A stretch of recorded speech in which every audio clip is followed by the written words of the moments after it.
the Kitchen Fairy here with another recipe vlog, and for today's recipe it is another seafood stir fry. We call it cap cay. Cap cay usually has also thinly sliced of carrots and sometimes green onions, also other kinds of veggies of your liking, of your preference. But today's cap cay, it's only using bokchoy and Chinese cabbage, but the seafood itself, it's medley, so it's kind of like a lot of the seafood instead of the veggies. Usually cap cay in Indonesia, cap cay is more tons of veggies and then some of protein, but for this one is lots of seafood inside the cap cay. Check out the full video and I'll see you soon again. Bye! Saute 1 tablespoon of minced garlic with half teaspoon of minced ginger in 1 tablespoon of grapeseed oil until brown in your mixed seafood. This was frozen, so you just want to give a quick rinse. Seafood is about 1 bag and the seafood is 1 whole bag and it's about 1.7 pounds.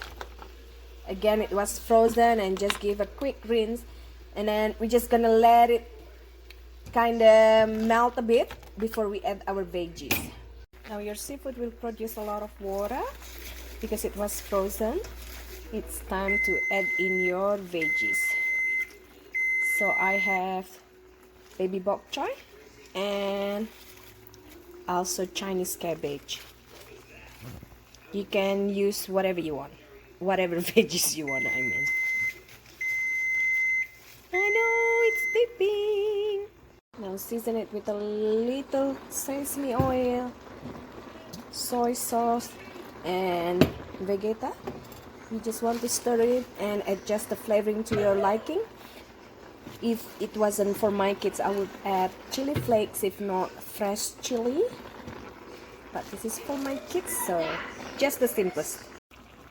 And also add a little of oyster sauce just to flavor it.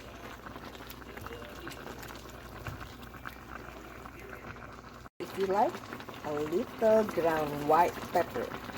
Now you can drop in a dry noodle and it will be so nice. It becomes like a soupy noodle, or you can serve it as is or with warm rice. In Indonesia, we normally would thicken our cap cay. So what you do if you want to thicken it, just dissolve a little cornstarch, or about 1 to 2 tablespoons cornstarch in a little water, and then just pour the solution into the pan and stir it, and your cap cay will be thickened.